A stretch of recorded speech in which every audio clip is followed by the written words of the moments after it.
What's up? I'm Shannon King. Welcome to Beauty360. I've been an international educator and a salon owner now in Brooklyn, New York. And I've traveled the world teaching and learning the best tips and tricks from the best stylists in the world for the last 25 years. Now I get to travel around the country and highlighting my friends and their salons near you.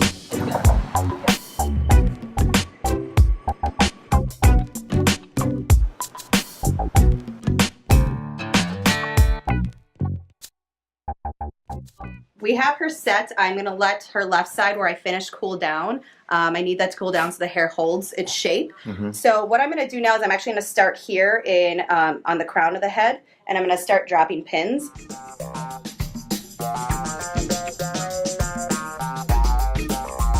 Now that I have this on, you can see, again, she's got super coarse hair. Yeah. It's not color treated. But you can see she's got a lot of nice hold and curl out of this. And I am going to brush this out with my soft bristle brush in a moment. What I'm going to do first is I'm going to add some lacing into her hair. And I use the term lacing. It's just another word for backcombing. So I'm going to start at the top of her head. And I'm going to take about a 1-inch section across the top of her head. And this is Moon Comb. If you haven't seen this, I was getting ready to say, where so is this is from Curology, and like your mind's gonna be blown. I'm already best lacing or backcombing comb you'll ever find. Where have you been all my life? Right. So we're gonna go up about 2 inches, insert the comb in, and we're gonna come down and create. Do you see how that back comb, like that lacing, isn't that amazing? Come in and bring it down. So that was about 2 inches. I'm gonna come up about 3 inches now from where I was last at, and bring it down and create some nice cushion down there. What? So I'm not looking to get a ton of volume with this. I'm looking to get some natural volume, but I want this lacing in here this lacing is going to give me that cushion and that volume I'm looking for without taking away the natural curl that we put in there. Right. The next section, I'm going to take another 1-inch section, but instead of going underneath the section, I'm going to come on top of the section and lace on top of the section. So I'm going to hold this up at 90 degrees, and I'm going to come up at about 2 inches and push down, and come up at 3 inches and push down again. It's cool. And this one, so I'm going to alternate these. Back and forth. Yep. So you're going to be underneath, or in the back, then in the front, and then the back, and the front. Yes. Great.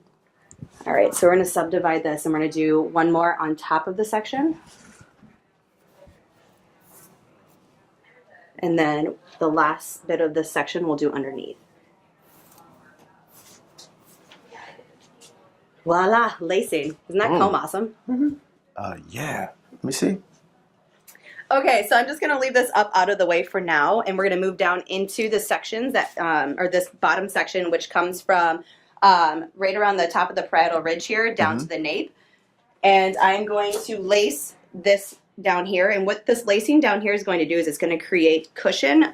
One is going to create a little bit of volume, but it's also going to give my bobby pins something to hold onto when you start to utilize them. Right. So we're going to take 1-inch sections starting from the middle of the section, and I'm going to work on the inside of the section.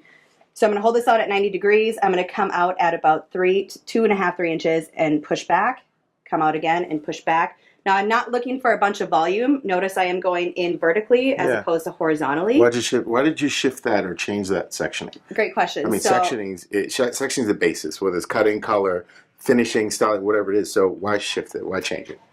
When you do more horizontal backcombing or lacing, you're going to get more of that big volume that's going to come out towards you. Would you agree with that? Yeah, of course. Yeah. So with the vertical lacing, what I'm going to get is I'm just creating a little volume that'll stand out from the head, but this is mainly just to give me a cushion for my bobby pins to go into. Right.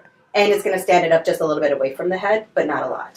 So it's all about the lines. Anybody new to the industry, make sure you pay attention to the lines, whether they're vertical, they're horizontal, or they're diagonal. As you can see, it really does make a difference when you're doing a long hair styling, you're doing regular finish work in the salon, whether you're cutting hair or whether you're coloring hair. It is all about the lines. So when you put lacing into the hair, the whole idea is to hide it. It's to give you a cushion, to give you volume, to give you something for your pins to hold on to. And a lot of times we tend to brush it all out, and then we have to start all over again. Right. So with this, because the bristles are so dense, this does not have the ability to go all the way into the hair down to the scalp. It's just going to skim the surface. So it's going to really smooth and polish the top of your lacing and create a smooth finished effect for you.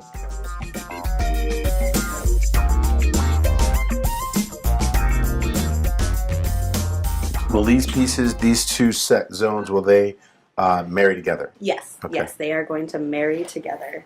Yeah. So I'll drop them as I need them and as I'm going to utilize them. Yeah, it's probably a pretty big key when it comes to working with long hair, especially Abby long hair, Yeah. right? Because it's like, man, where do I start? Where do I put this? Who's going to hold this? And you feel like you need to be an octopus A little bit. to do long hair. But the way that you're working through it is really systematic. So things are going to stay right where they need to until you need them. Yes. All right, so now that I have her brushed out, I'm going to gauge the volume that I want out of her crown. And again, I'm not looking for a ton of volume. I want this to be a little more on the organic side. So I have this, her hair in a pony in my right hand. What I'm going to do, again, I'm naturally left-handed. I'm going to take and pinch this with my left hand, my pointer and thumb, and I'm going to twist it. So I'm twisting it to the left. You can twist it to the right. It doesn't matter. I'm just more inclined to go left. Okay. So from there, I'm going to, before I pin this, I'm going to take the pieces and start to pull those out. And I really want the draping effect on the sides, so it's going to cover the sectioning that I previously took. I want that to drape down. That's going to give it a little more of a natural effect. I'm going to check my mirror to make sure she's got good even volume. I like that volume. You can't see it because you have curls, but it looks good. I'm going to take that and I'm going to put it in the hair and push it up into the lacing that I created. What that's going to do for me is it's going to help hold the pins in her hair.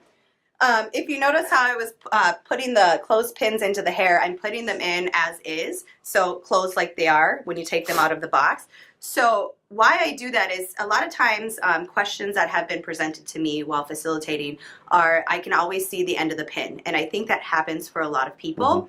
And why that happens is when you open this pin and you stick it onto something, the pin can only go in as far as the object inside of it will allow it. So it doesn't have the ability to hide itself. So by not opening the pin and keeping it closed and sticking it into the hair as is, you're still going to get the pin to hold the hair, but it's going to hide itself because it has the ability to go up into the hair. Yes. If not, you got to use a ton of pins. A lot of pins, yes. Or a staple gun. Staple gun. Whatever works. Duct tape is my favorite. All right, so from here, we're going to start our first rope braid. And what I'm going to do, she has two corners, one on her left side and one on her right side that I purposely left out. So I'm going to start at the top of those corners. And again, this is a really organic way of braiding. I'm not taking specific sections. What I'm looking to do is I'm just going to start adding in hair as I move down to the ends of her hair. So I have two sections, one in my left hand, one in my right. My right hand, I'm going to twist towards the right. And then in my left hand, I'm also going to twist towards the right. Okay. From there, I'm going to take my left hand and I'm going to go underneath my right hand and cross those two sections. I'm going to do that one more time. I'm going to give them another twist. I'm still twisting to the right, and I'm going to do it again. And now I have a lock. You can start to see that rope braid is forming. Yep. From there, I'm going to take another section, and this section is going to come all the way over from the outside of the section to the hair that's is laying down from her volume at the top. I'm going to add that into my right hand, twist it to the right, and then I'm going to come over and add from the left side. And I'm not going all the way down to her scalp because we did put that lacing in there, and I don't want to pull that out. So now I'm actually adding in as well the ends, the mid-shaft and ends that came from her volume up here. So that those will get added into this as well. This is not tight at all, right, Abby? No, it's not tight. So it's not like a facelift. Like, I wish it was a facelift.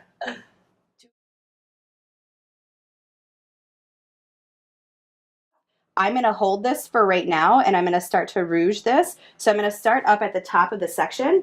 I'm going to hold this in my hair, but I'm going to start to pull this apart. Don't be afraid to get in there. The bigger the better, because this is where our volume is going to come from. And I'm starting at the top of this section. That's cool. For the simple reason that if we start at the bottom, sometimes when we get to the top starts to pull the bottom, and then it gets tight at the bottom again, so you're kind of playing a little bit of a tug of war.